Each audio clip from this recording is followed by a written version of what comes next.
L'aumento dei contagi, il timore della quarantena hanno spinto molti trevigiani a salutare l'arrivo del 2022 nelle proprie abitazioni, a farne le spese i ristoranti che hanno dovuto fare i conti con molte disdette anche dell'ultimo minuto. In certi casi anche più del 60%, in certi casi hanno anche portato poi il ristorante a scegliere di chiudere e cancellare anche quei 3-4 tavoli che gli erano rimasti. Chi aveva già provveduto ad acquistare le materie prime per recuperare in parte quanto speso ha deciso di ripiegare sul servizio da asporto. Molti ristoranti che hanno ricevuto le disdette dell'ultima ora, proprio quelle di 4-5 giorni, quando ormai si era già comprato, Certo. acquistato la materia prima, sono riusciti comunque a far arrivare lo stesso prenotato a casa del cliente. Ma sono stati molti ristoratori che, visti i numeri, hanno deciso di chiudere proprio nella notte più importante dell'anno. Chi non aveva un cenone programmato con menù fisso e quindi che non si era già accaparrato una serie di tavoli sicuri, ha deciso di chiudere.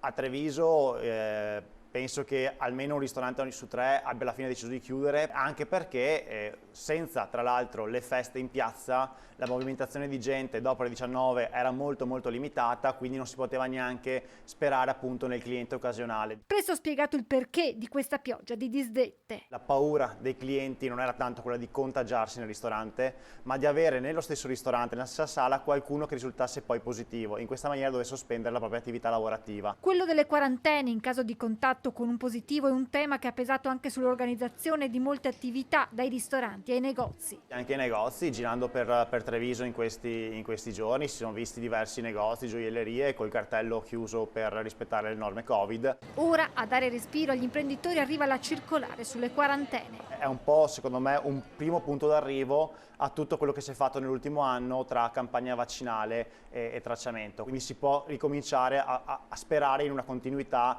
della vita per i prossimi 12 mesi in maniera un po' più lineare. Una buona notizia dunque per commercianti e ristoratori, questi dal 10 gennaio alle prese con l'obbligo di Super Green Pass anche per le consumazioni all'esterno, una misura che non preoccupa gli addetti ai lavori, consapevoli che il provvedimento permetterà loro di rimanere aperti anche in caso di passaggio in zona arancione. È molto più importante poter stare aperti e cercheremo il modo più che altro di gestire invece la clientela al banco, che per quanto sappiamo che saranno quasi tutti quanti comunque provvisti di Green Pass, di Super Green Pass, dovremo comunque verificare.